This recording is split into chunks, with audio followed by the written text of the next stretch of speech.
प्रणम्य वीरं सर्वज्ञं सर्वजन्तुहितदक्षं कर्णानुयोगदीपं पूर्वे स्वान्तस्तमोविघातार्थम्। पंच परमेष्ठी भगवान की जय। संत शिरोमणि आचार्य विद्यासागर जी महाराज की जय।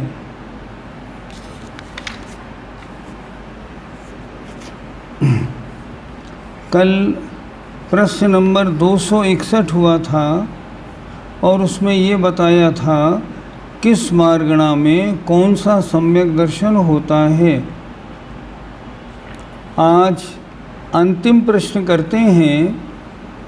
प्रश्न 262, किस मार्गणा में कितने और कौन कौन से गुणस्थान होते हैं। आगे बढ़ जाएं। देखिए अब ध्यान से। प्रश्न 262, किस मार्गणा में कितने और कौन कौन से गुणस्थान होते हैं। गति मार्गणा की अपेक्षा नरक गति और देव गति में प्रारंभ के 4 गुणस्थान होते हैं।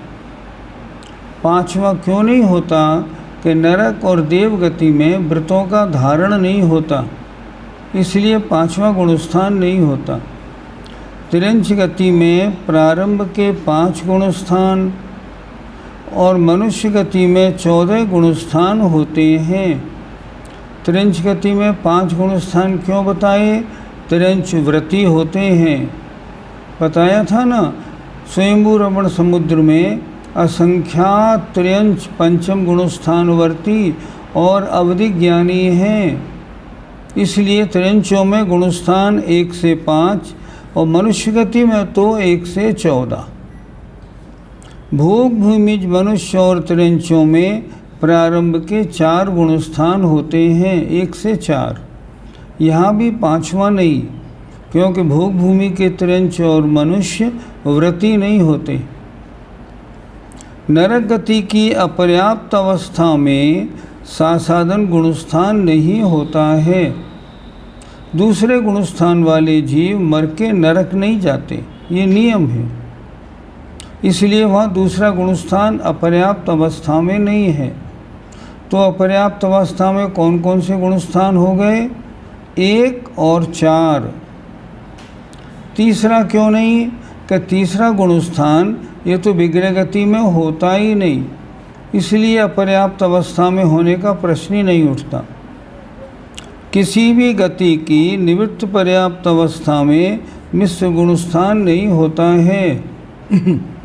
तीसरे गुणस्थान में मरण नहीं होता।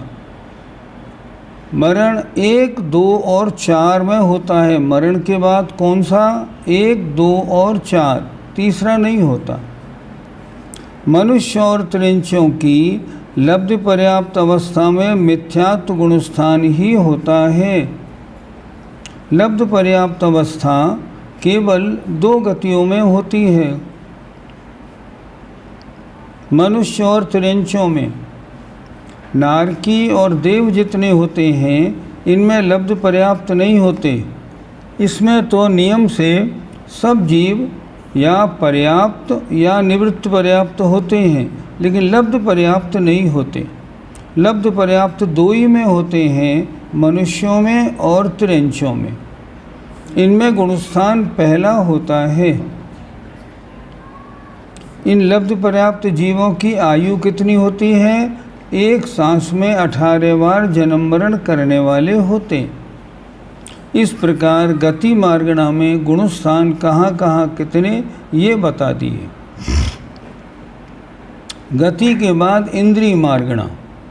इंद्रिय मार्गणा की अपेक्षा एक इंद्रिय से लेकर असंगी पंचेंद्रिय पर्यंत जीवों के एक मिथ्यात्व गुणस्थान होता है। संगी पंचेंद्रिय जीवों के 14 गुणस्थान होते हैं। अब जिनके मन ही नहीं है वे ऊपर के गुणस्थानों में कैसे जाएंगे। इसलिए असैनी जीवों के गुणस्थान सिर्फ पहला। आगे आइए। काय मार्गणा की अपेक्षा 5 स्थावर कायिक जीव एक इंद्रिय होते हैं, उनमें एक मिथ्यात्व गुणस्थान है, ऊपर का कोई गुणस्थान नहीं। और त्रस्कायिक जीवों में सभी 14 गुणस्थान हैं। योग मार्गणा की अपेक्षा योग सहित जीवों में 13 गुणस्थान और योग रहित जीवों में एक 14वां गुणस्थान अयोग केवली का होता है। उनका नाम ही है अयोग केवली, योग रहित। वेद मार्गणा की अपेक्षा वेद सहित जीवों में प्रारंभ के 9 गुणस्थान, आपको कल भी बताया था, 9वें गुणस्थान के मध्य तक वेद रहता है। तो वेद सहित जीव कहाँ तक? 9वें गुणस्थान तक। और वेद रहित जीव 9वें गुणस्थान के आधे भाग से 14वें गुणस्थान तक होते हैं। और वेद रहित जीवों में 9वें गुणस्थान के उत्तरार्ध माने आगे वाले हिस्से से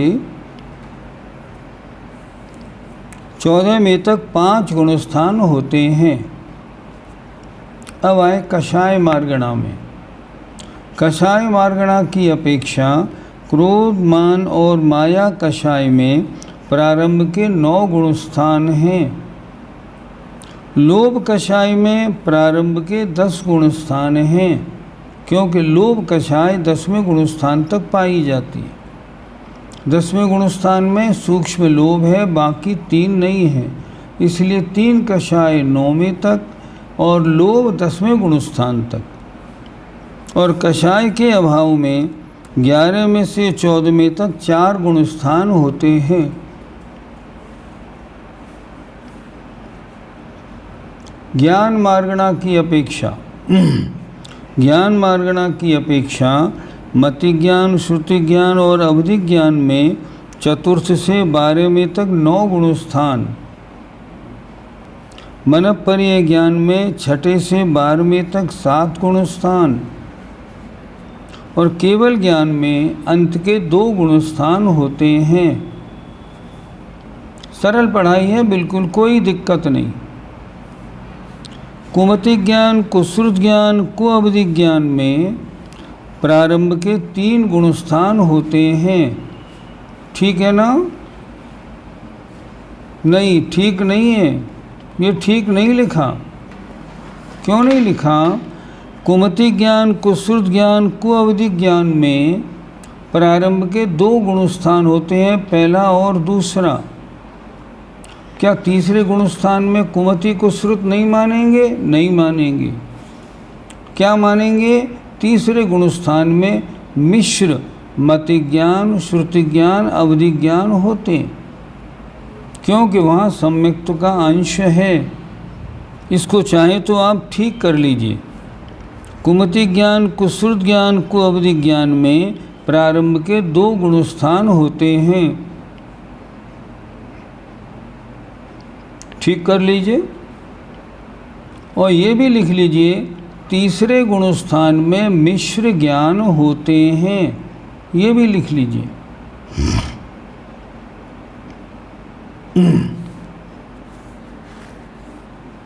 आइए संयम मार्गणा की अपेक्षा। संयम मार्गणा की अपेक्षा सामायिक और छेदोपस्थापना संयम में 6ठे से 9वें तक 4 गुणस्थान। परिहार विशुद्धि संयम में 6ठा और 7वां 2 गुणस्थान। प्रश्न, क्या परिहार विशुद्धि संयम 7वें गुणस्थान के बाद समाप्त हो जाता है?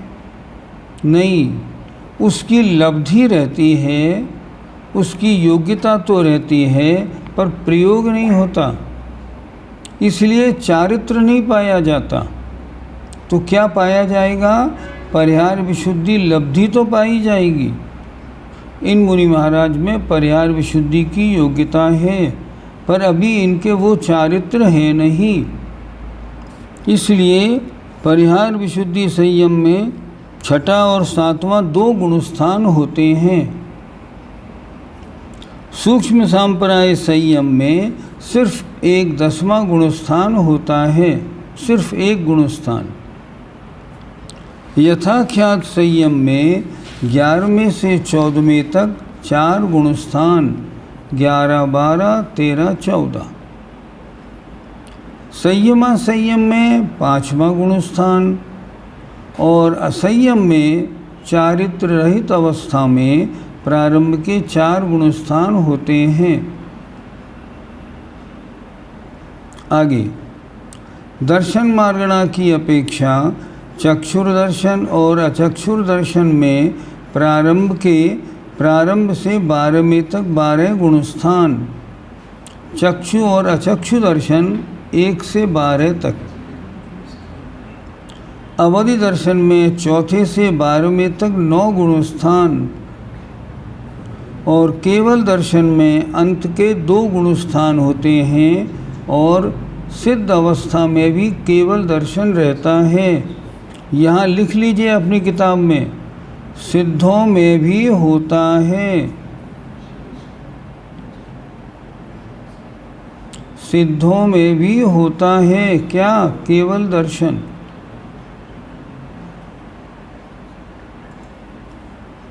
आगे बढ़े। लेश्या मार्गणा की अपेक्षा कृष्ण नील और कापोत लेश्या में प्रारंभ के 4 गुणस्थान, पीत और पद्म लेश्या में प्रारंभ के 7 गुणस्थान 1 से 7 तक और शुक्ल लेश्या में प्रारंभ के 13 गुणस्थान 1 से 13 तक गुणस्थान होते हैं शुक्ल लेश्या में।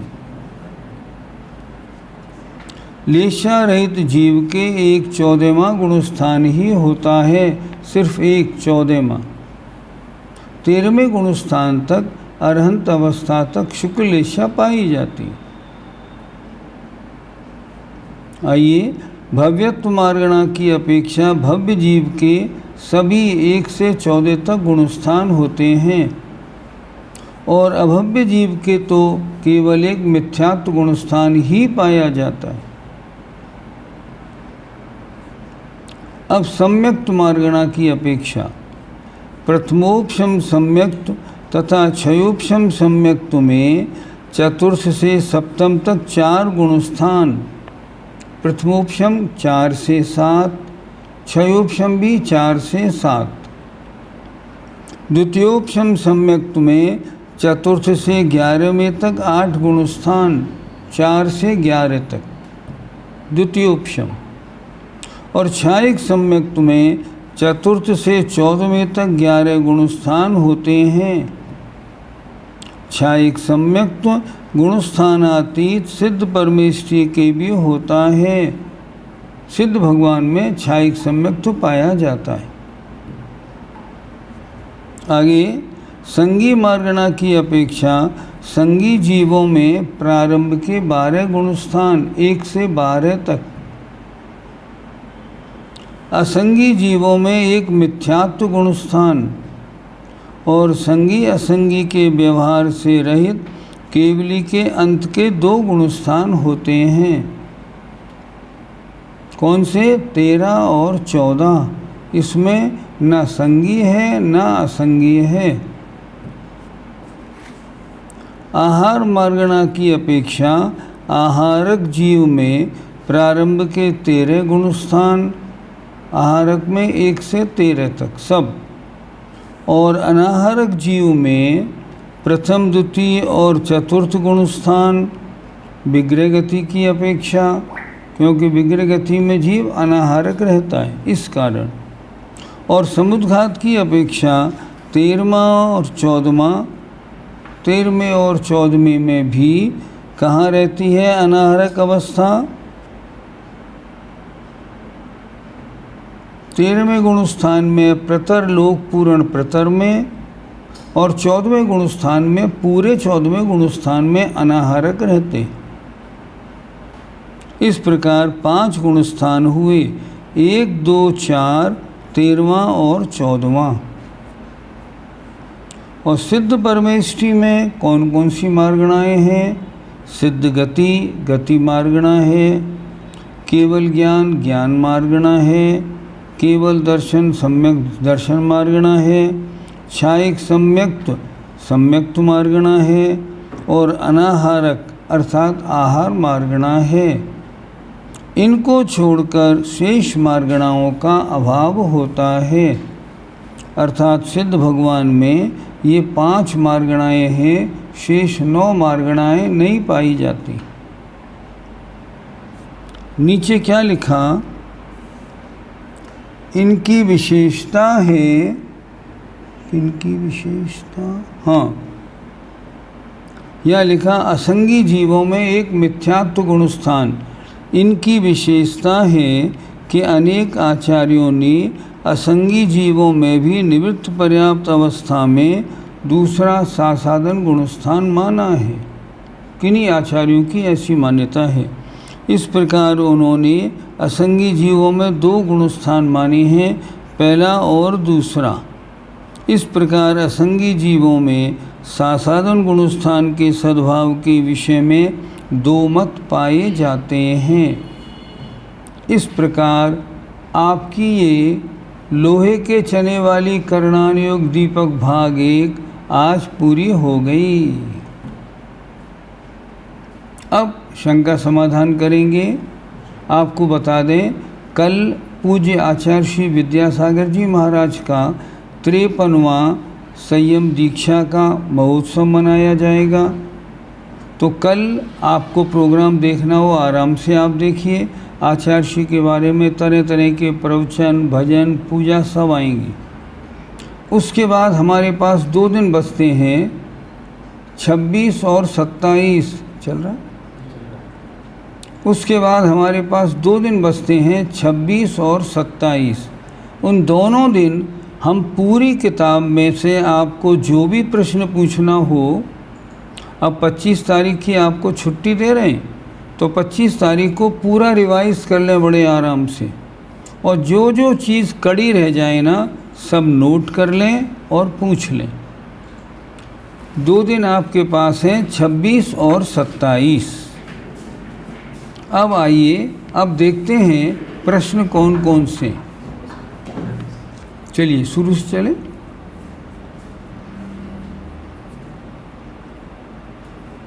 पहले पे आ जाओ, चलें। क्षायिक सम्यक्त को चतुर्थ गुणस्थान में कैसे लिया? क्योंकि क्षायिक सम्यक दर्शन 4थे गुणस्थान में हो जाता है। क्या कर रहे हैं? अरे हाँ करो।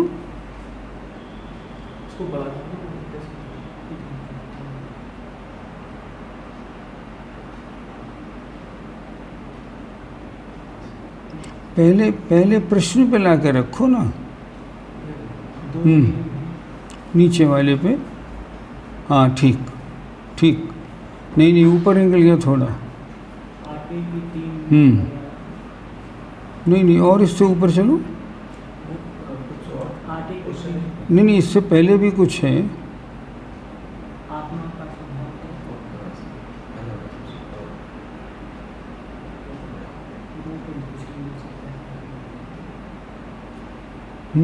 बस यहीं से ठीक। क्षायिक सम्यक्त को चतुर्थ गुणस्थान में कैसे लिया?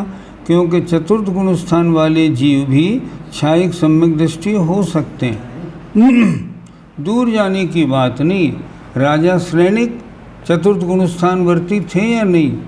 जरा सामने से इसको हटा देना,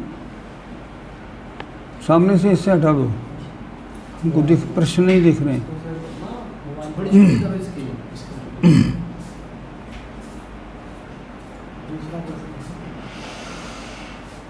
हाँ, अब नीचे कषाय के अभाव में 11वां गुणस्थान क्यों लिया है? वहाँ तो उपशम हुआ है, उपशम तो है, लेकिन उदय का तो अभाव है ना, उदय में तो नहीं है। तो कषाय के अभाव का मतलब उदय में अभाव 11वें गुणस्थान में, इसलिए। आगे चलें।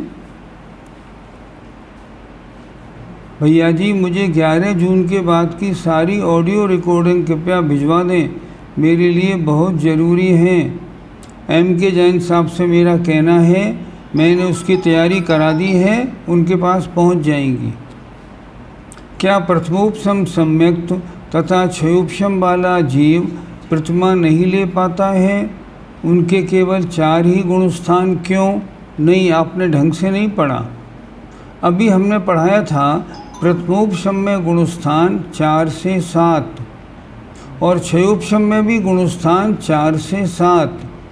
प्रतिमा धारण करेगा कि नहीं? आराम से, कोई प्रॉब्लम नहीं। आगे बढ़ो, कोई प्रॉब्लम नहीं, प्रतिमा धारण कर सकता है।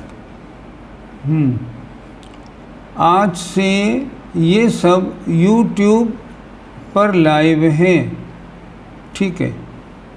क्यों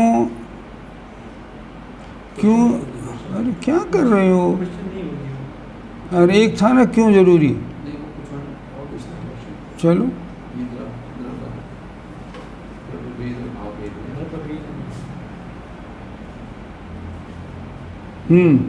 द्रव्य वेद और भाव वेद में थोड़ा खुलासा कर दीजिए, क्योंकि अभी तक यही धारणा थी कि स्त्री द्रव्य वेद हो तो भी भाव से पुरुष वेद हो सकता है, नपुंसक भी हो सकता है, क्योंकि जिसके साथ रमण के भाव वो ही वेद सम्यक दृष्टि आत्मा का चिंतन करे, तब कौन सा वेद होगा? हाँ, पहली बात, आपकी धारणा बिल्कुल ठीक है। द्रव्य वेद और भाव वेद में कभी कभी विषमता होती है। द्रव्य वेद पुरुष का हो, भाव वेद स्त्री का हो। आपने लिखा ना इसमें, द्रव्य वेद और भाव वेद में थोड़ा खुलासा कर दीजिए, क्योंकि अभी तक यही धारणा थी कि स्त्री द्रव्य वेद हो तो भी भाव से पुरुष वेद हो सकता है, नपुंसक भी हो सकता है। बिल्कुल हो सकता है। अगर मान लो द्रव्य से नपुंसक वेद है तो भाव से तीनों में से कोई वेद हो सकता है, क्योंकि जिसके साथ रमण के भाव वो ही वेद सम्यक दृष्टि है, वो ही वेद सम्यक दृष्टि आत्मा का चिंतन करे, तब कौन सा वेद होगा? तब जिसके साथ रमण के भाव वो वेद होगा। ठीक है आपकी बात। अब जब सम्यक दृष्टि आत्मा का चिंतन करेगा तब कौन सा वेद होगा? जो उसके भाव वेद होगा वो होगा। कहाँ तक? 9वें गुणस्थान के मध्य तक, इसके बाद नहीं। चलिए, हाँ, मेरा अनुरोध है आपसे, बताने की कृपा करें। क्या चीज़?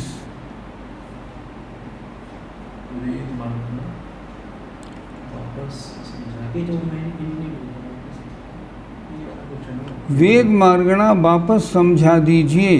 अच्छा, नहीं, वेद मार्गणा में क्या समझना है? जैसे वेद मार्गणा में गुणस्थान कौन से?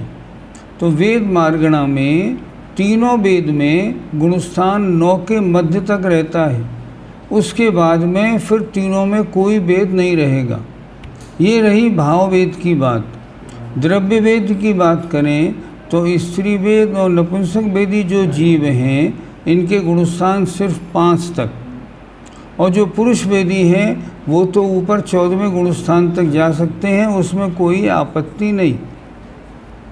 आगे, राई और नमक साथ को नहीं खा सकते। साथ क्यों नहीं खा सकते?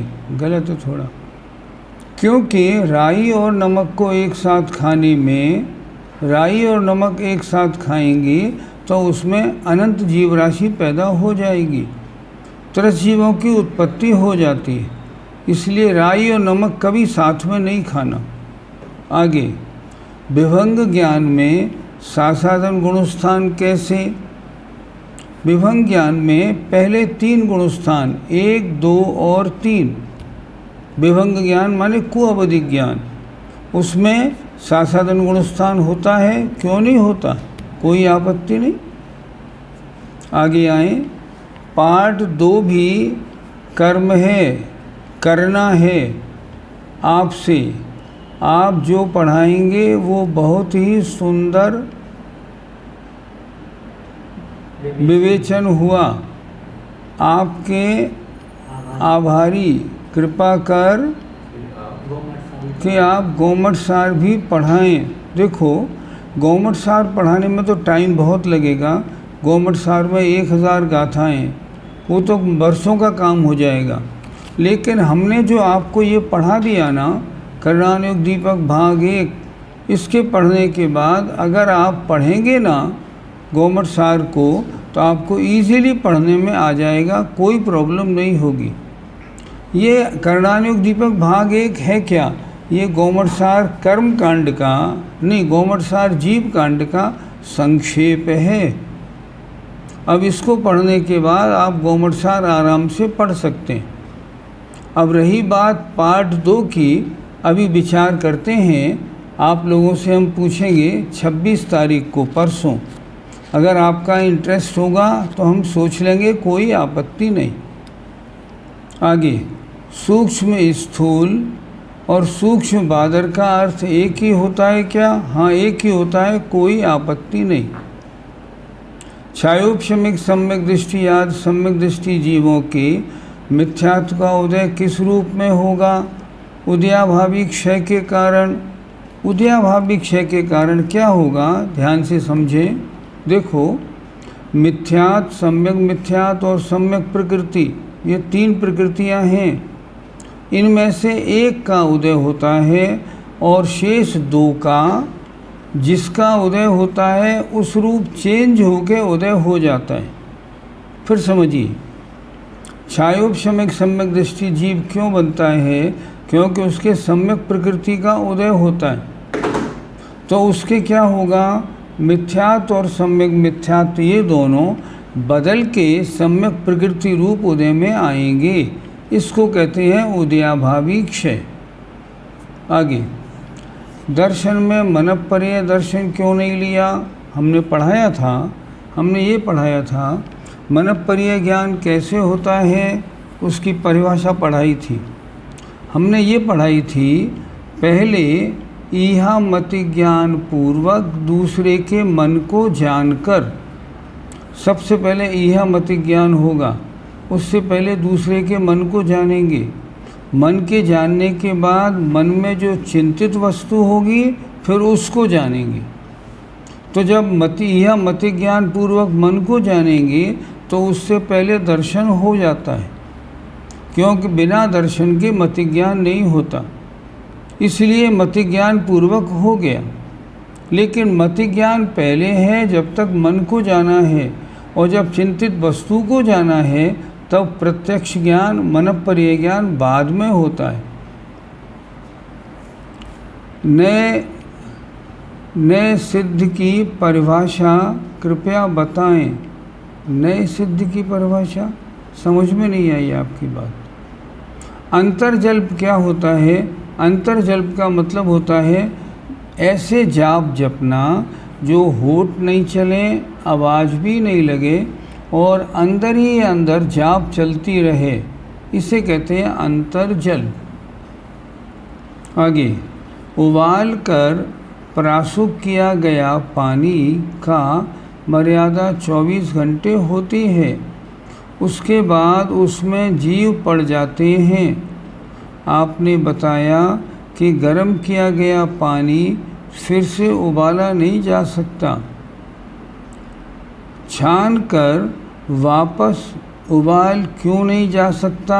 क्योंकि अब उस पानी में इतनी शक्ति नहीं है कि वे उबलने के बाद 24 घंटे उसमें जीव की उत्पत्ति ना हो। इसलिए उसको उबालने पे भी उसकी 24 घंटे की मर्यादा नहीं बन पाएगी। शक्ति की बात है। प्रथमोपशम और द्वितीयोपशम समझा दीजिए। कोई मिथ्यादृष्टि जब उपशम सम्यक्त करेगा तो प्रथमोपशम कहलाएगा, और कोई छायोपशमिक सम्यक दृष्टि जब उपशम सम्यक्त करेगा तो द्वितीयोपशम कहलाएगा। ऐसा मत समझिएगा पहली बार हुआ तो प्रथमोपशम और दोबारा हुआ तो द्वितीयोपशम, ऐसे नहीं। फिर समझिए, मिथ्या दृष्टि जीव जब उपशम सम्यक्त करेगा तो प्रथमोपशम कहलाएगा, और छायोपशमिक सम्यक दृष्टि जीव जब उपशम सम्यक्त करेगा तो वो द्वितीयोपशम कहलाएगा। प्रश्न, एक जीव को अपने संसार काल में प्रथमोपशम सम्यक दर्शन कितनी बार हो सकता है? आचार्यों ने लिखा असंख्यात बार, और जब जब जब जब होगा प्रथमोपशम ही कहलाएगा। द्वितीयोपशम सम्यक कितनी बार हो सकता है? एक भाव में 2 बार, और सारे संसार काल में अधिक से अधिक 4 बार, इससे ज़्यादा नहीं होता। आगे आए, मिथ्यात्व को विस्तार से बताइए। 7 तत्वों का, सच्चे देव शास्त्र गुरु का, 6 द्रव्यों का श्रद्धा नहीं होना, निज पर का भेद विज्ञान नहीं होना, इसका नाम मिथ्यात्व है। देखिए शब्द है मिथ्यात्व। मिथ्यात्व का मतलब मिथ्यापना, जो वस्तु जैसी है उसको वैसे नहीं मानना, सच्चे देव को सच्चा देव नहीं मानना, उसे कहते हैं मिथ्यात्व। शरीर मैं नहीं हूँ फिर भी शरीर को अपना मानना। छैडालाकार ने बहुत अच्छी तरह लिखा, देह जीव को एक गिने बहिरात्म तत्व मुधा है। जो शरीर और आत्मा को एक मानता है वह बहिरात्मा मिथ्या दृष्टि होता है। अभव्य मिथ्यात्व होता है जबकि वह निरंतर दीक्षा ग्रहण करता है। मिथ्यात्व पहला गुण स्थान है, ये कैसे? नहीं, मुनि बनना अलग बात है और अंतरंग के परिणाम होना अलग बात है। उन्होंने निरंतर दीक्षा तो ले ली, लेकिन अंतरंग के परिणामों में अभी दिगंबर मुनिपना नहीं आया। वो कैसे आता है? वो ऐसे आता है जब उस जीव के अंतरंग में अनंतानुबंधी अप्रत्याख्यान और प्रत्याख्यान, क्रोध मान माया लोभ, इन कषायों का अनुदय हो जाए, तब अंतरंग से मुनि बनता है। और बहिरंग से मुनि का वस्त्र छोड़े, पीछे का मंडलू लिया तो बहिरंग से मुनि बन जाता है। हान बुद्धि क्या है? हान बुद्धि समझ में नहीं आया, किताब में तो कहीं लिखी नहीं। हान नहीं, हानि वृद्धि होगा शायद। ये हानि वृद्धि क्या है? हानि माने घटना, वृद्धि माने बढ़ना, इसे कहते हैं हानि वृद्धि। क्वेश्चन नंबर 245, 3 करण के हिसाब से 8 समय लिया है क्या? 245।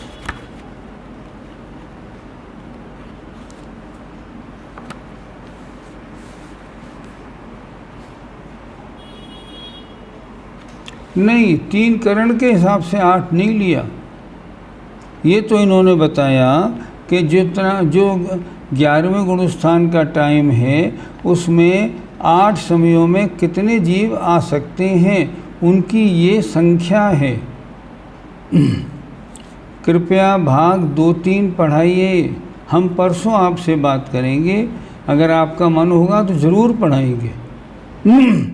द्वितीयोपशम सम्यक दर्शन 4 से 11वें गुणस्थान तक कैसे समझा दें? द्वितीयोपशम सम्यक दर्शन के बारे में लोगों की धारणा है कि यह 7वें गुणस्थान में श्रेणी चढ़ने से पूर्व होता है और 11वें तक रहता है, पर यह धारणा ठीक नहीं। धारणा क्या सही है? द्वितीयोपशम सम्यक दर्शन की उत्पत्ति 4थे गुणस्थान में होती है। आज भी एक सज्जन ने हमसे कहा था, आपकी बात अजब है, हमने आज तक सुनी नहीं, हमें प्रमाण भिजवाइए। हमने उनके फ़ोन पे तुरंत शास्त्रीय प्रमाण का व्हाट्सअप कर दिया था। अगर आपको भी, तारा जी को भी चाहिए, वो हमें अपना पता भिजवा दें, हम उनको उसका प्रूफ भेज देंगे। समझना क्या है? द्वितीयोपशम सम्यक दर्शन 4थे से उत्पन्न होता है और 11वें तक रह सकता है। सिद्धों की अवगाहना दोबारा समझा दीजिए। बहुत ठीक। सिद्धों की अवगाहना मैं जवानी समझाता हूँ। मनुष्य या मनुष्य में पुरुष अधिक से अधिक कितने बड़े होते हैं कर्म भूमि के? 525 धनुष। तो उत्कृष्ट सिद्धों की अवगाहना 525 धनुष से कुछ कम। जगन्य अवगाहना कितनी? 3.5 हाथ। इससे छोटा कोई भी जीव होता है तो मोक्ष नहीं जा सकता। एक बार और बताया था, जिन जीवों की अवगाहना 3.5 हाथ से ज़्यादा है और 7 हाथ तक है, वो खड्गासन से ही मोक्ष जाएंगे, पद्मासन से नहीं तो वो 3.5 हाथ से छोटे हो जाएंगे, उनकी अवगाहना कम हो जाएगी। ऐसे नहीं होता। सिद्धों की अवगाहना अधिक से अधिक 525 धनुष में से कुछ कम और कम से कम 3.5 हाथ होती है। इस पूरे शिविर की ऑडियो कैसे मिल सकती है? आप हमारे यहाँ संपर्क करिए, हम दिलवा सकते हैं। आइए, प्रथमोपशम, द्वितीयोपशम, क्षायिक और क्षायोपशमिक सम्यक्त में अंतर लिखा दीजिए। लिख लीजिए, कोई बात नहीं, चलिए लिखिए। मिथ्या दृष्टि को लिखिए। मिथ्या दृष्टि को भी सर्वप्रथम जो उपशम सम्यक्त होता है उसे प्रथमोपशम कहते हैं। यह चौथे से 7वें गुणस्थान तक रहता है।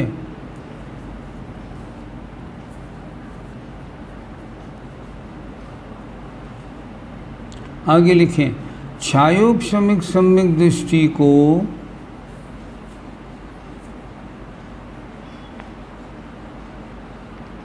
जो उपशम सम्यक्त तो होता है वह द्वितीयोपशम कहलाता है।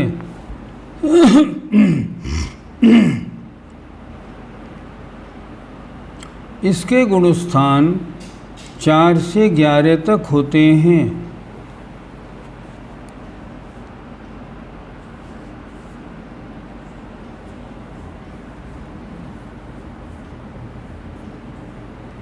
आगे लिखें, जो जीव परिणामों की विशुद्धि से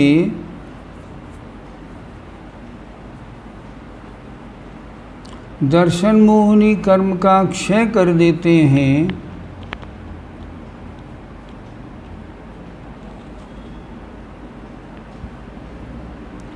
उनके क्षायिक सम्यक तो होता है।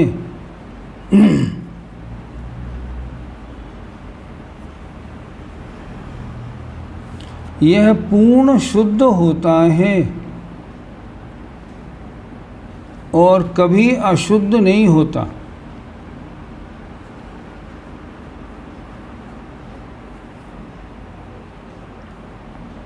आगे क्षायोपशमिक सम्यक्त सदोष सम्यक्त है।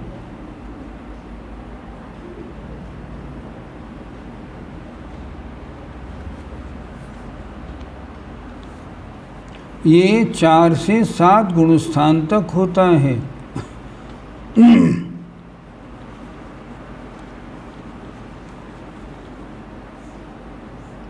अब अंतर देखिए, मिथ्या दृष्टि के होने वाला प्रथमोपशम, क्षायोपशमिक सम्यक दृष्टि के होने वाला द्वितीयोपशम, ये इनमें अंतर।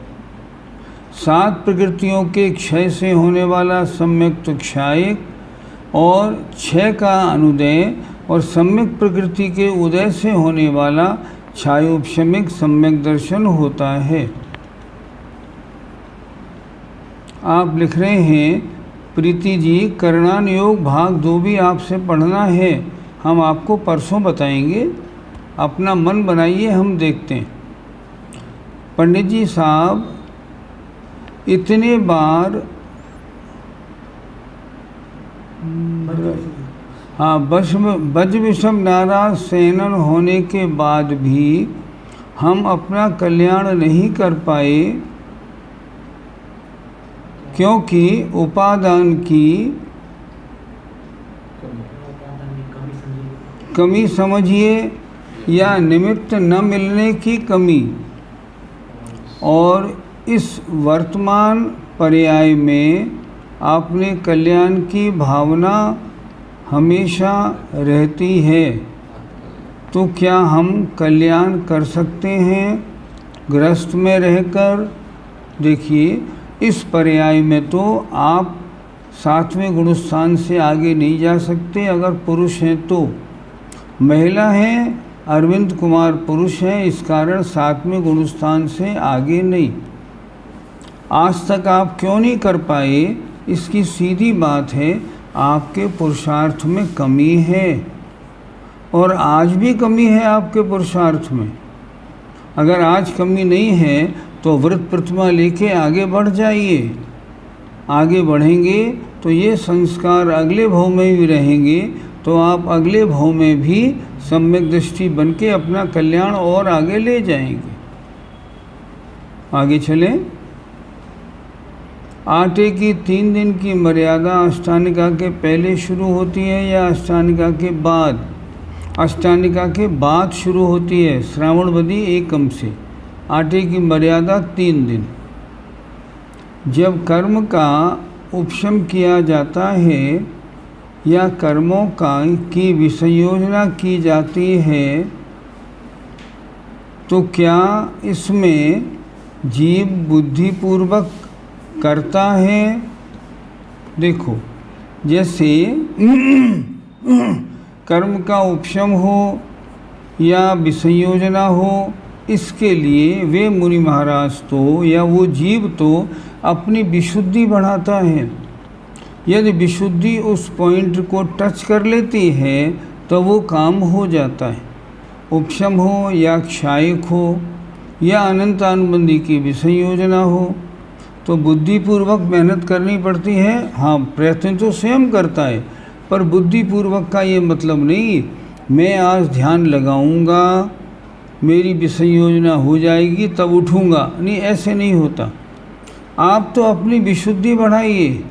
अगर विशुद्धि आपने बढ़ाई और विशुद्धि सही हो गई तो काम बन जाएगा। हमने पढ़ा कि योग आदि पारिणामिक भाव हैं, इससे क्या जाने? योग आदि पारिणामिक भाव नहीं, योग के बारे में 3 भाव लिखे। योग छायोपशमिक भी है, योग औदिक भी है, योग पारिणामिक भी है।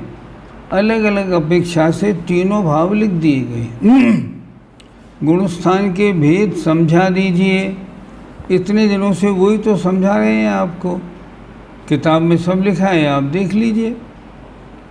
विदेह क्षेत्र में 20 तीर्थंकर या 170 तीर्थंकरी होते हैं, इनके बीच की संख्या भी हो सकती है। हाँ, कोई आपत्ति नहीं, 21, 22, 23, 24 सब हो सकते हैं। मिनिमम 20 हमेशा रहने वाले, कम से कम, अधिक से अधिक 170। कहते हैं अभव्य जीव इतना तपश्चरण करता है कि वह 9 ग्रहवेग तक चला जाता है, फिर उसके गुणस्थान में है, फिर उसका गुणस्थान में है, तो इतनी विशुद्धि कैसे? फिर उसका गुणस्थान में है क्या मतलब? उसका गुणस्थान पहला है तो इतनी विशुद्धि कैसे? अभव्य जीव के परिणामों में सरलता तो है, पर सम्यक दर्शन नहीं है, इसलिए उसका गुणस्थान पहला है। विशुद्धि पूरी है जब ही तो वो 9वें ग्रहवेग तक जाता है। 4 शरीर वाले औदैहिक भाव आदि भी जीव के होते हैं क्या? 4 शरीर वाले औदैहिक भाव से क्या मतलब? 4 शरीर वाले औदैहिक भाव आपके हमारे समझ में नहीं आया। वैसे ठीक करें, अभी मैं बता दूंगा। गति मार्गणा की अपेक्षा नरक गति में प्रथम पृथ्वी स्नारकियों की अपर्याप्त अवस्था में छायिक सम्यक दर्शन कैसे? इसका मतलब ये हुआ छायिक सम्यक दर्शन हो गया, अब छूटेगा तो है नहीं। अब अगर वो छायिक सम्यक दृष्टि जीव के पहले नरक का बंद हो चुका है तो वह पहली पृथ्वी में नारकी बन जाएगा, कोई आपत्ति नहीं। उसके सम्यक दर्शन क्षायिक बना रहेगा, छूटेगा? बिल्कुल भी नहीं छूटेगा, सवाल ही नहीं उठता। आगे, जब शांतिनाथ भगवान शांति करते हैं, इसमें चल दोष है, तो तीर्थंकर और बाकी केवलियों में भेद जो करता है, उनमें दोष क्यों नहीं लगाया? क्या मतलब? जब शांतिनाथ भगवान शांति करते हैं, इसमें चल दोष है, तो तीर्थंकर और बाकी केवलियों में भेद में ये क्यों नहीं लगाया? और कौन करता है? अब देखो, अगर आपने ये मान लिया कि संकट हटने वाले तो पार्श्वनाथ भगवान हैं, तो आपको दोष लगा और आपका सम्यक दर्शन क्षायोपशमिक रहा आया। पर आपने अगर ये धारणा बनी कि संकट हटने वाले तो सिर्फ पार्श्वनाथ ही हैं और नहीं, ये मिथ्यात्व हो गया। ऐसे नहीं होता। जब लोक की तरफ उपयोग लगता, तब अपनी आत्मा की तरफ तो चिंतन नहीं रहता। तब पुण्य प्रकृति का किस तरह आश्रय होता है? ध्यान की परिभाषा तो बन गई ना। देखिए, लोक के नक्शे की ओर आपने ध्यान लगाया अच्छी तरह। यहाँ सिद्ध भगवान, ये सारे वैमानिक देव, ये सुदर्शन मेरु, पूरी तरह आपने लगाया, तो उस समय आपकी आत्मा में अन्य द्रव्य संबंधी राग द्वेष बिल्कुल दूर हो गया। इस राग द्वेष का दूर होना ही तो पुण्यबंध है। 1 मिनट के लिए अनम्यूट कीजिए। क्यों? क्वेश्चन बड़ा है। क्या करना? नहीं? चले आगे बढ़े। क्या हम घर गृहस्थी के काम करते समय चालीसा पढ़ सकते हैं? हाँ, कोई आपत्ति नहीं, आप पढ़ सकते हैं, कोई आपत्ति नहीं है। घर गृहस्थी का काम करते समय मेरी भावना, 12 भावना, 6 डाला, इनका पाठ आराम से कर सकते हैं। राई और सरसों अलग है या एक ही है? नहीं, दोनों अलग हैं। घर पे पूछ लें या दुकानदार से पूछेंगे, राई अलग छोटी होती है, सरसों उससे बड़ी होती है। राई और गुड़ भी नहीं खा सकते क्या? नहीं, राई और गुड़ खा सकते हैं, लेकिन दही और गुड़ नहीं खा सकते। अगर दही और गुड़ खाएंगे ना, तो उसमें कीड़े पड़ जाएंगे, अंतर्मुहूर्त के बाद पड़े हुए हैं, पाप लगेगा। जीव कांड भाग 2 के अंतर्गत क्या विषय आते हैं?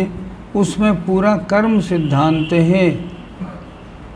कौन कौन से कर्म किस कारण बंधते हैं, उनकी स्थिति कितनी है, उनका अनुभाग कितना है, उनके बंध के कारण क्या हैं, उनसे छूटा कैसे जाता है, ये पूरा दिया हुआ है जीव कांड भाग 2 में। क्या देवों और नारकियों का तेजस शरीर नहीं होता? तेजस शरीर तो संसार में हर जीव के होता है। वो कोई जीव ऐसा नहीं जिसके तेजस शरीर ना हो, वो तो होगा ही होगा। क्या 5 विदेह क्षेत्र में एक ही नाम के तीर्थंकर होते हैं, जैसे सीमंदर आदि? हमने कल पढ़ाया तो था। जो आप विदेह क्षेत्र वाली पूजा करते हैं, उसमें 20 तीर्थंकरों के नाम आते हैं।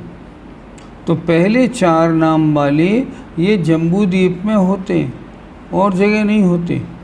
उसके बाद 4 नाम वाले पूर्व विदेह में, उसके बाद के 4 पश्चिम विदेह में, इस तरह। फिर इसके बाद आगे आए पुष्करार्ध, तो उसके बाद के 4 पुष्करार्ध में पूर्व वाले में, और उसके बाद के 4 पश्चिम वाले पुष्करार्ध में होते हैं। क्या एक ही नाम वाले होते हैं? नहीं नहीं, जो सीमंदर युगमंदर बाहु सुबाहु हैं, ये सिर्फ जम्बू द्वीप के विदेह में हैं, अन्य में नहीं है। विग्रह गति में चारों संज्ञा किस प्रकार होती हैं?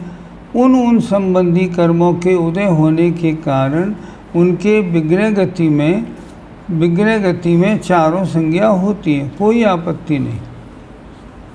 सर्वव्यापी और देशघाती प्रकृति कौन कौन सी है? ज्ञानावरण आदि 8 कर्म कौन सी प्रकृति के होते हैं? आपने लिखा सर्वव्यापी, नहीं सर्वघाती लिखिए। सर्वघाती और देशघाती प्रकृति कौन कौन सी हैं? कॉपी में फिर नोट कर लीजिए, नोट नहीं किया हो तो पेन निकालिए और नोट करिए। पहले तो ये समझ लें, सर्वघाती और देशघाती का बंटवारा केवल घातीय कर्मों की प्रकृति में होता है, अज्ञानी में नहीं। सर्वघाती और देशघाती प्रकृति कौन कौन सी है? ज्ञानावरण आदि 8 कर्म कौन सी प्रकृति के होते हैं? सर्वघाती, अब लीजिए लिखिए। ज्ञानावरणी में सिर्फ केवल ज्ञानावरण, दर्शनावरणी में केवल दर्शनावरण,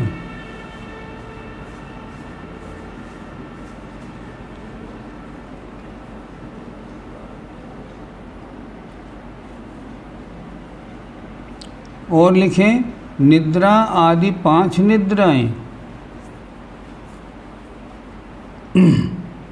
क्या मतलब हुआ? ज्ञानावरणी में सर्वघाती 1 केवल ज्ञानावरण, दर्शनावरणी में सर्वघाती केवल दर्शनावरण और 5 निद्राएं 6।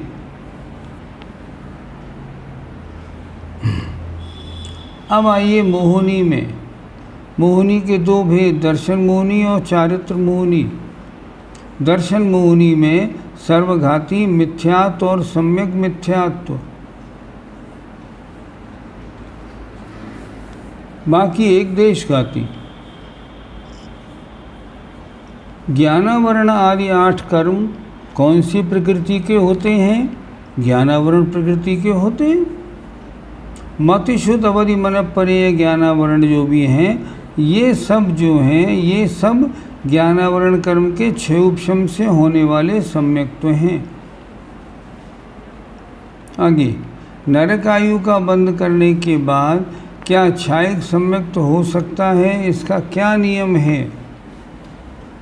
देखो, नरकायु का बंद पहले राजा श्रेणिक को हुआ था, उसके बाद उनको क्षायिक सम्यक्त हुआ कि नहीं हुआ? हो सकता है, इसमें आपत्ति नहीं है। नीचे आइए, कर्णानुयोग भाग 1 का पूरा ऑडियो मिल जाएगा क्या? हाँ, बिल्कुल मिल जाना चाहिए, मिल जाएगा। दूसरी प्रतिमा में भोजन के समय सोले के कपड़े पहनना ज़रूरी है। हाँ देखो, ज़रूरी है।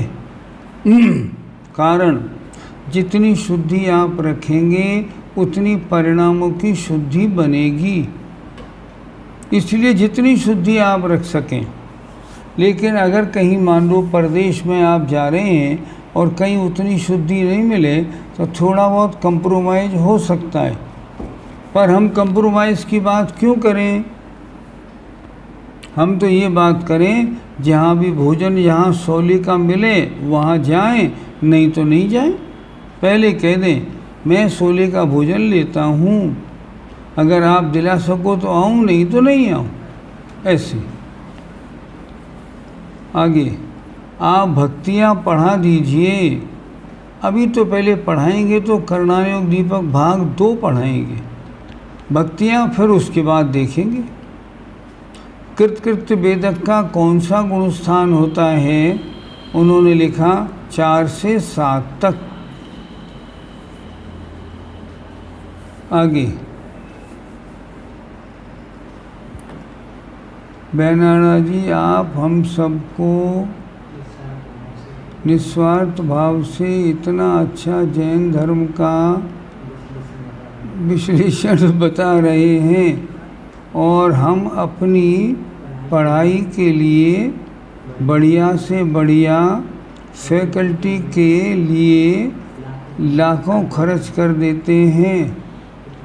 तो पंडित जी, यदि सभी आपके जैसे हो जाएं तो गरीबों का कितना कल्याण होगा। मेरे पिता श्री स्कूल चलाते हैं जिसमें वे गरीबों को बिल्कुल फ्री में पढ़वाते हैं। तो पंडित जी, क्या पूरे भारत में ऐसी भावना को जागृति करना संभव है क्या?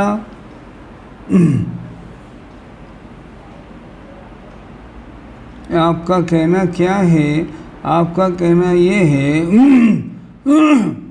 मतलब गरीबों के लिए भी इसकी व्यवस्था होनी चाहिए कि गरीबों के लिए उनको कैसे पढ़ाया जाए उसकी व्यवस्था हो। देखिए, व्यवस्था तो सब जगह है।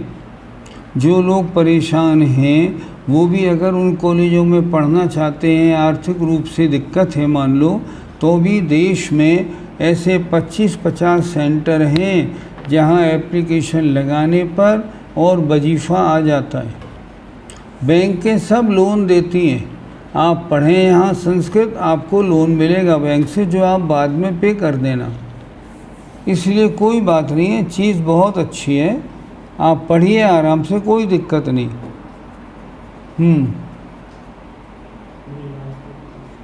मुनिराज तो पुरुष ही बनते हैं, फिर इन्हें 9वें गुणस्थान तक वेद ही माने, यह किस प्रकार समझाइए? उनके बुद्धिपूर्वक नहीं, लेकिन अबुद्धिपूर्वक वेद का उदय रहता है। बुद्धिपूर्वक नहीं रहता, वो तो शुद्धोपयोग का काल है ना। कपड़े से जल छानने से सूक्ष्म जल का एक जीव छाने जाते हैं या सिर्फ बादर जल का एक छनते? सूक्ष्म जल का एक जीवों को भी निकालना हो तो पानी को उबालना पड़ता है, उससे वो चले जाते हैं।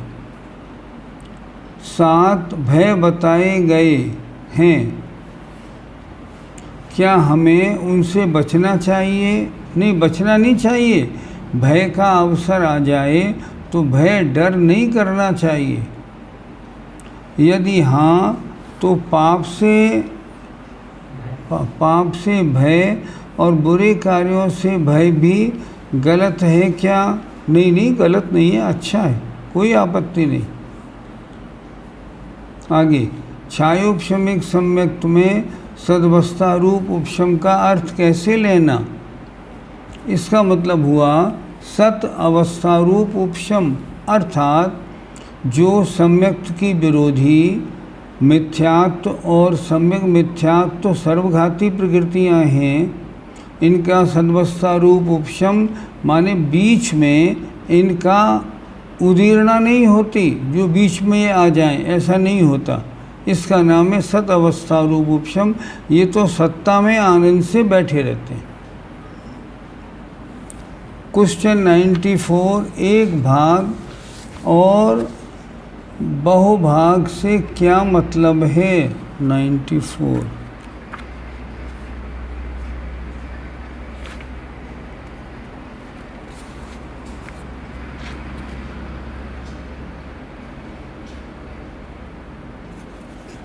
हाँ, ये क्या लिख रहे हैं?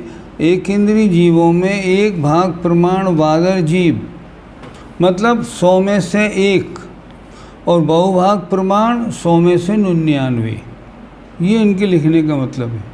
बादर एक इंद्रिय जीवों में एक भाग माने 100 में से 1 पर्याप्त जीव, और शेष बहुभाग माने 99 अपर्याप्त जीव होते हैं। ये इसका तात्पर्य है। गोमठ सार औरतें पढ़ सकती हैं क्या? हाँ, कोई आपत्ति नहीं, आराम से पढ़ें, कोई दिक्कत नहीं है। सट आवश्यक कैसे पालें हर दिन? आपत्ति क्या है? देखिए, देव पूजा करिए। अब आया गुरु की उपासना। देव की पूजा में आपने देवशास्त्र गुरु की पूजा की तो गुरु की उपासना हो गई। स्वाध्याय कर सकते हैं। संयम, अब संयम भी कर सकते हैं। रोजाना एक नियम ले लें जीव हिंसा से बचने के लिए। देव पूजा, गुरुपास्ती, स्वाध्याय, संयम, तप और दान। और तप करने में भी आपत्ति नहीं है। आप ये कर सकते हैं ना, मैं 10 हरी लूँगा, इससे ज़्यादा नहीं, आपका तप हो गया। और क्या, और दान कैसे करें? दान ये करें, जब भी मंदिर जाएं जेब में कुछ न कुछ ले जाएं अपने साथ। 1 रुपया, 2 रुपये, 100 रुपये, अपनी जैसी आपकी शक्ति हो, जाके मंदिर में रोज़ डाल दें, आपका दान हो गया।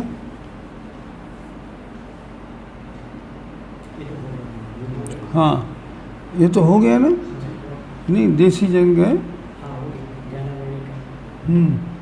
विश्लेषण बता। हाँ ठीक है। ज्ञानवर्णी कर्म का संक्रमण समझाइए। ज्ञानवर्णी कर्म का संक्रमण नहीं होता। ज्ञानावर्णी कर्म के जो भेद होते हैं उनमें संक्रमण होता है, अर्थात एक का दूसरे में चला जाए, दूसरे का इसमें आ जाए, ये इसका संक्रमण है। ज्ञानावर्णी कर्म दर्शनावर्णी नहीं बन सकता, दर्शनावर्णी ज्ञानावर्णी नहीं बन सकता, लेकिन ज्ञानावर्णी के जो 5 भेद हैं उनमें एक दूसरे में संक्रमण हो सकता है।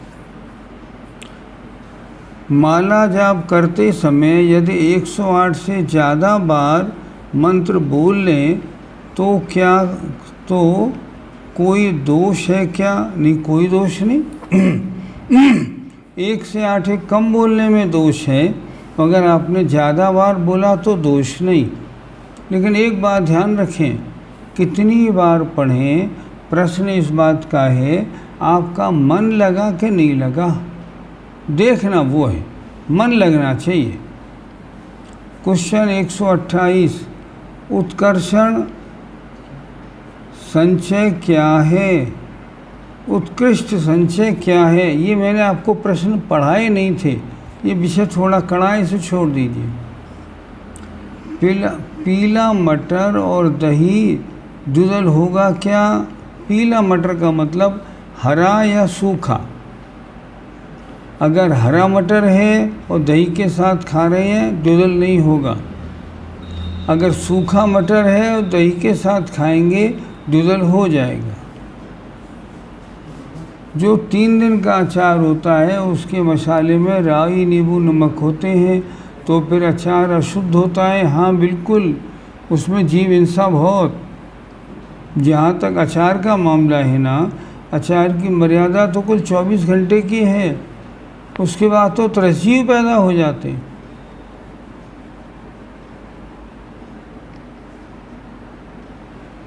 कर्ता अवधि दर्शन मुनियों के अतिरिक्त अन्य जीवों के भी हो सकता है। कर्ता त्रिंचों को भी, कर्ता त्रिंच क्या? कर्ता अवधि दर्शन मुनियों के अतिरिक्त अन्य जीवों के भी हो सकता है। कर्ता अवधि दर्शन समझ में नहीं आया, आपने अधूरा लिखा है कुछ। ये जाप मन में करे, होठ हिलाकर करे, ऊंची आवाज़ में करें, इन सब में क्या दोष है और कौन उत्तम है, और हमें रोज़ के जाप में क्या करना चाहिए? बहुत अच्छा, कोई बात नहीं। आपने लिखा जाप मन में करें, होठ हिलाकर करें, उच्च आवाज़ में करें, इन सब में क्या उत्तम है? जैसे आपका मन लगे आप वैसे करें। अगर आप मन ही मन में जाप करें और आपका मन लग जाए, बहुत अच्छा। अगर नहीं लगे तो थोड़ा होठ हिला के कर लें, नहीं तो उच्च आवाज़ में कर लें, लेकिन सबसे श्रेष्ठ तो मन ही मन की जाप है। और मन में न लगे तो बोल के करें तो भी आपत्ति नहीं, मन लगना चाहिए। राई व नमक के साथ अन्य हमारे कई साधु साध्वी कहते हैं कि इनमें कोई दोष नहीं है। ऐसे मतभेद का क्या कारण है? मैं तो इतना कर सकता हूँ कि किताब आपको पढ़ा दूँ, आप अपने आप शास्त्र पढ़ लेना, बात फाइनल हो जाएगी। आगे 9 पुण्य कौन से हैं? 9 पुण्य, 9 पुण्य मतलब 9 पुण्य प्रकृति की बात शायद होगी, मालूम नहीं क्या हुआ ये। प्रश्न 38, मरण किन जीवों के नहीं होता, समझा दीजिए। प्रश्न 38 में देखें ध्यान से, मिश्र गुणस्थान वाले अर्थात तीसरे गुणस्थान वाले का मरण नहीं होता। ये मरण करेंगे तो या पहले में आ जाएंगे या 14 में आ जाएंगे, तब मरण करेंगे। निवृत्त पर्याप्त अवस्था को धारण करने वाले मिश्र का योगी छपक श्रेणी संबंधी 8वें 10वें और 11वां 8वें 9वें 10वें एवं 12वें गुण स्थान वाले जो मुनि महाराज हैं उनके भी उपसम श्रेणी चढ़ते हुए अपूर्व गुण स्थान के पहले भाग वाले जब तक निद्रा और प्रसला की बंद विच्छुति नहीं होती है प्रथमोपसम सम्यक्त वाले 13वें गुण स्थान वाले और 7वें नरक के द्वितीय तृतीय और चतुर्थ गुण स्थान वाले जीव मरण को प्राप्त नहीं होते हैं। ये लिख रहे हैं इन जीवों का मरण नहीं होता। देखें जरा, मिश्र गुण स्थान वालों का जो निवृत्त पर्याप्त अवस्था को धारण किए हुए हैं, ऐसे मिश्र का ही योगी छपक श्रेणी संबंधी 8, 9, 10, 12वां गुण स्थान उपसम श्रेणी चढ़ते हुए 3 से लेके 11 तक के गुण स्थान 13वें गुण स्थान वाले और 7वें नरक के दूसरे तीसरे चतुर्थ गुण स्थान वाले जीव मरण को प्राप्त नहीं होते। बिल्कुल ठीक। करण और लब्धि समझाइए। लब्धि 5 होती है। लब्धि माने योग्यता। पहली लब्धि है क्षयोपशम लब्धि। उसमें क्या होता है कि पूर्व में जो पुण्य किए हैं उनके अनुसार जो पाप कर्मों का उदय है वो धीरे धीरे घटता घटता उदय में आता है। उससे क्या होता है, उसके बगल में जो जीव है उसको भी खांसी बन जाती है, भी गड़बड़ हो जाती है। तो करण और लब्धि, पहली लब्धि क्षयोपशम लब्धि अर्थात पाप कर्मों का फल अनंत भाग कम कम होके आने लगे। दूसरी विशुद्धि लब्धि अर्थात ऐसा उदय कम कम होने से आत्मा के परिणामों में थोड़ी विशुद्धि आ जाए। तीसरी देशना लब्धि और ऐसे समय में किन्हीं मुनिराज का या जिनवाणी का उपदेश मिल जाए। चौथी प्रायोगिक लब्धि, जब विशुद्धि बहुत बढ़ जाए और सम्यक्त होने के चांसेस भी आ जाएं, पर नियम नहीं। और नीचे आया, यह मेरे जीव को द्वितीयोपशम सम्यक 3-4 बार हो चुका है, तब मोक्ष जाने के लिए क्या करेंगे। पहली बात तो आप ये समझ लीजिए, एक शायद करण लब्धि रह गई, नहीं, एक रह गई प्रायोगिक लब्धि और करण लब्धि। प्रायोगिक लब्धि का मतलब जब देशना लब्धि के बाद में भावों की और विशुद्धि होने से सम्यक्त की ओर और आगे बढ़ जाए तो प्रायोगिक लब्धि।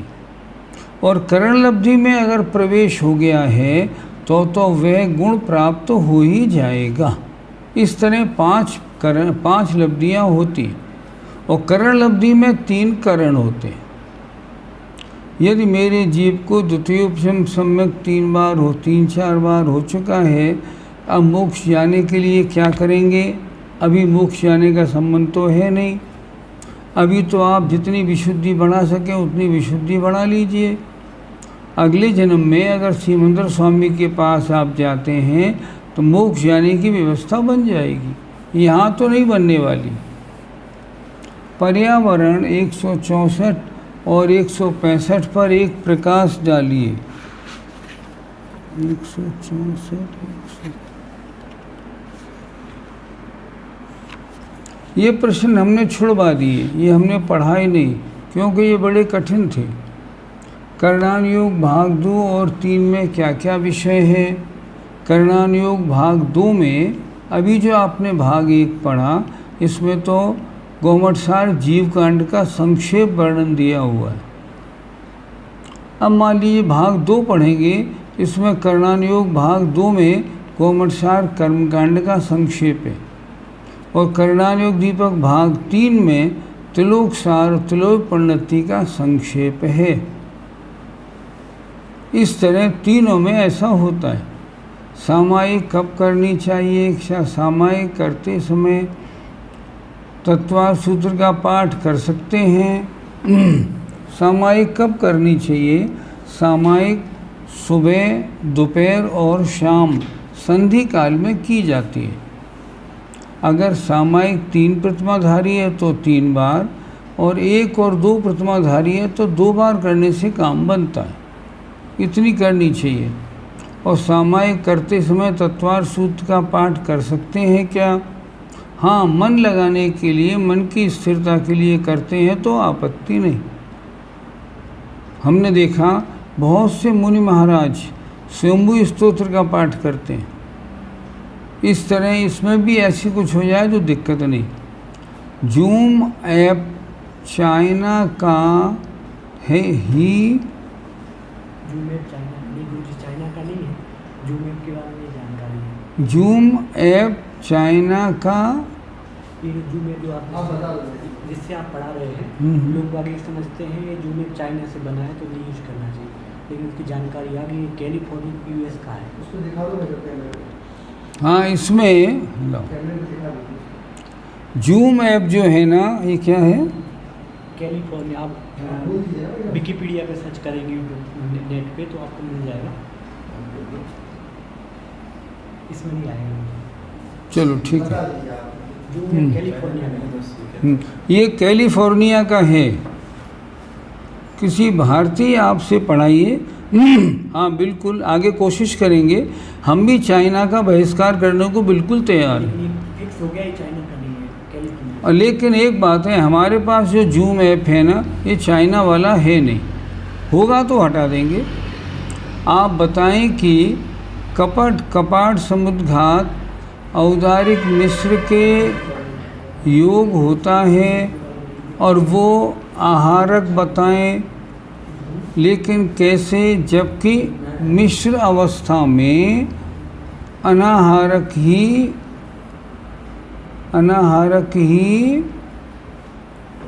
जनती थी में। जानती थी। अच्छा, जानती थी में क्या बताएं? कपाट समुद्घात में औदारिक मिश्र का योग होता है। हाँ बिल्कुल। दंड में औदारिक का योग, और कपाट में औदारिक मिश्र का योग, और वो आहारक बताएं, लेकिन कैसे? जबकि मिश्र अवस्था में अनाहारक ही जानती थी।